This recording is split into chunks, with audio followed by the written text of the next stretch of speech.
নমস্কার বন্ধুরা, পম্পার কিচেনে আপনাদের সকলকে স্বাগত।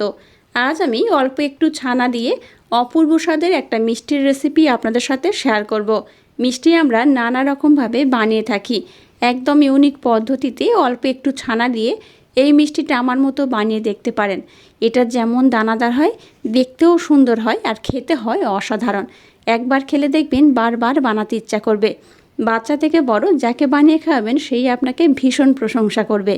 তাহলে চলুন দেরি না করে আজকের এই অপূর্ব স্বাদের দানাদার মিষ্টির রেসিপিটা দেখে নেওয়া যাক। আজকে যে মিষ্টিটা বানাবো তার জন্য প্রথমে গ্যাসটা জ্বেলে দিয়ে একটা কড়া বসিয়ে দিয়েছি।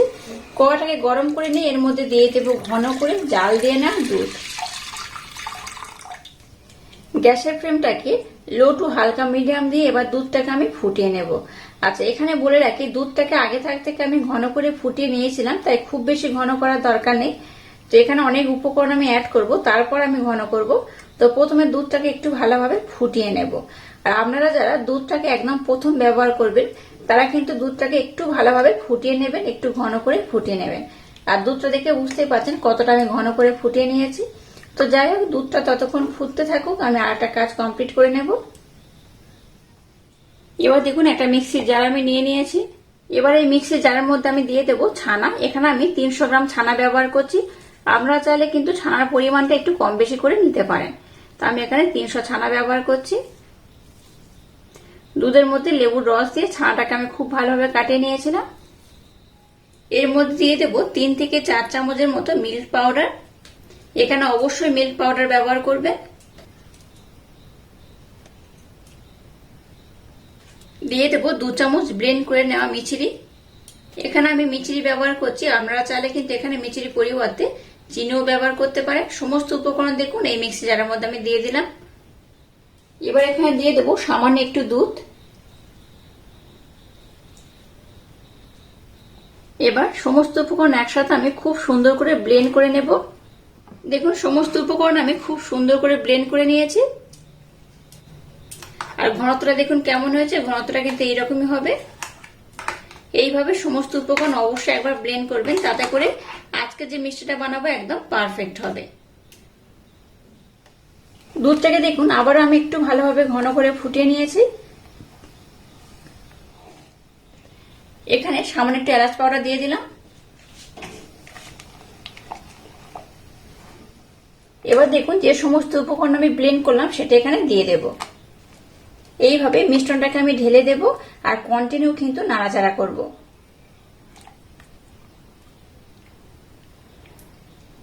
অল্প অল্প করে ঢালতে থাকবেন আর এইভাবে নাড়তে থাকবেন, তাতে করেই কিন্তু আজকের মিষ্টিটা একদম পারফেক্ট হবে। সম্পূর্ণ মিশ্রণটাকে আমি ঢেলে দিয়েছি। এবার গ্যাসের ফ্লেমটাকে লো টু একদম হালকা মিডিয়াম দিয়ে এটাকে আমি ঘন করে ফুটিয়ে নেব। এটাকে কন্টিনিউ নাড়াচাড়া করতে করতে দেখবেন অনেকটাই কিন্তু ঘন হয়ে যাবে, মাখো মাখো হয়ে যাবে। আমি এখানে মিষ্টির জন্য মিছরি ব্যবহার করেছি আর একদম অল্প করেই মিছরি ব্যবহার করলাম। আমরা চাইলে কিন্তু মিছরির পরিবর্তে চিনিও ব্যবহার করতে পারেন আর মিষ্টির পরিমাণটা একটু কম বেশি করেও ব্যবহার করতে পারেন। তো আমি মিষ্টিটাকে একটু হালকা প্রেফার করি, তাই একটু কম করে ব্যবহার করলাম। আপনারা চাইলে একটু বেশি করেও ব্যবহার করতে পারেন। গ্যাসের ফ্লেমটাকে এবার লো টু হালকা মিডিয়াম দিয়ে খুব সুন্দর করে এটাকে আমি ঘন করে ফুটিয়ে নেব। গ্যাসের ফ্লেমটাকে একদম লো টু হালকা মিডিয়াম দিয়ে দেখুন এটাকে আমি খুব সুন্দর করে ঘন করে নিয়েছি। এটাকে কিন্তু আরো ঘন করে মাখো মাখো করে নিতে হবে।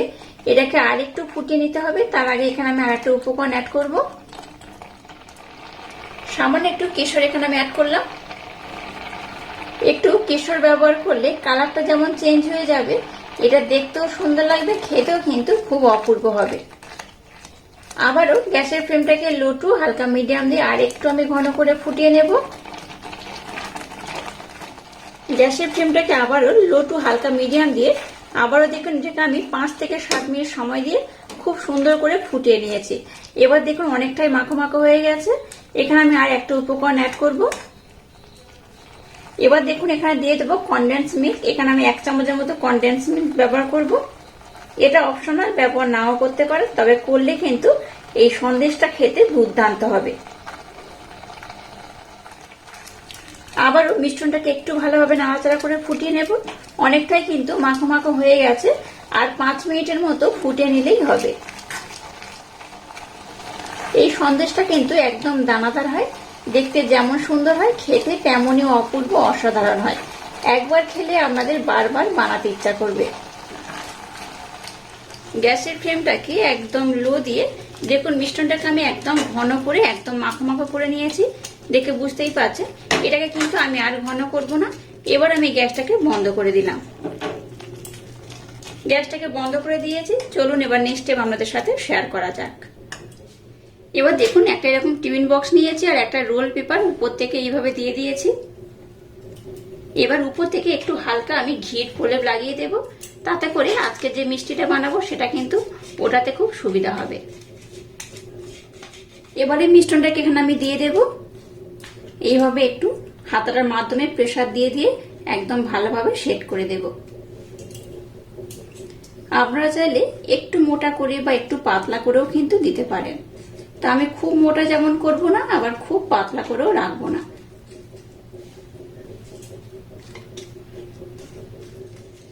সম্পূর্ণ মিশ্রণটাকে দেখুন খুব ভালোভাবে দিয়ে দিয়েছি। এবার এটাকে এইভাবে একটু প্রেসার দিয়ে দিয়ে আমি কিন্তু সেট করে নেব।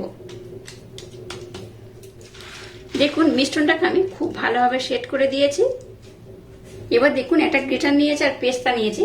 এইভাবে উপর থেকে পেস্তাটাকে আমি একটু গ্রেট করে দিয়ে দেব। এইভাবে পেস্তাটাকে একটু গ্রেট করে দিলে দেখতেও খুব ভালো লাগবে, খেতেও কিন্তু বেশ ভালো লাগবে। দেখুন পেস্তাটাকেও আমি খুব ভালোভাবে দিয়ে দিয়েছি। দেখুন কত সুন্দর দেখতে লাগছে। এবার কি করব, এই মিশ্রণটাকে ঢাকা দিয়ে আমি এটা নর্মাল ফ্রিজে রেখে দেব আধা ঘন্টার জন্য। আধা ঘন্টা পর দেখবেন এই মিশ্রণটা কিন্তু বেশ ভালোভাবে ঠান্ডা হয়ে যাবে আর খুব ভালোভাবে কিন্তু সেট হয়ে যাবে। তো আধা ঘন্টা পর আমি আবার ফিরে আসছি, আর আধা ঘন্টা পর আমি আপনাদের দেখাবো মিষ্টিটা কত সুন্দর হয়েছে। দেখুন আধা ঘন্টার জন্য নর্মাল ফ্রিজে মিষ্টিটাকে আমি রেখে দিয়েছিলাম। মিষ্টিটা দেখুন একদম কিন্তু খুব ভালোভাবে সেট হয়ে গেছে, দেখে বুঝতেই পারছেন। এবার এটাকে আমি কেটে নেব। এখানে আমি প্রথমে 2 টুকরো করে কেটে নেব।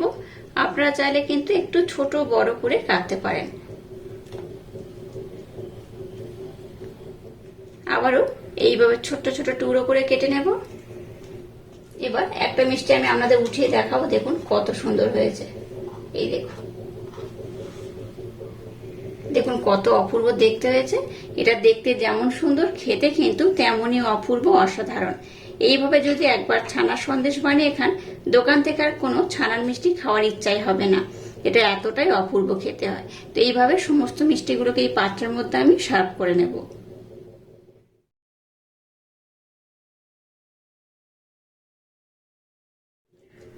দেখুন মিষ্টিগুলোকে এই পাত্রের মধ্যে আমি সাজিয়ে নিয়েছি আর কত সুন্দর দেখতে হয়েছে। দেখুন এটা দেখতে যেমন সুন্দর খেতে তেমনই অপূর্ব অসাধারণ। এইভাবে যদি একবার বানিয়ে খান আপনাদের বারবার বানাতে ইচ্ছা হবে। আর আজকের এই অপূর্ব স্বাদের ছানার এই সন্দেশের রেসিপিটা যদি আপনাদের ভালো লাগে তাহলে চ্যানেলটাকে লাইক শেয়ার কমেন্ট এবং সাবস্ক্রাইব করবেন, আর পাশে থাকা বেল আইকনটা প্রেস করে দেবেন। তাহলে টাটা, আবার দেখা হচ্ছে নতুন কোনো রেসিপি নিয়ে।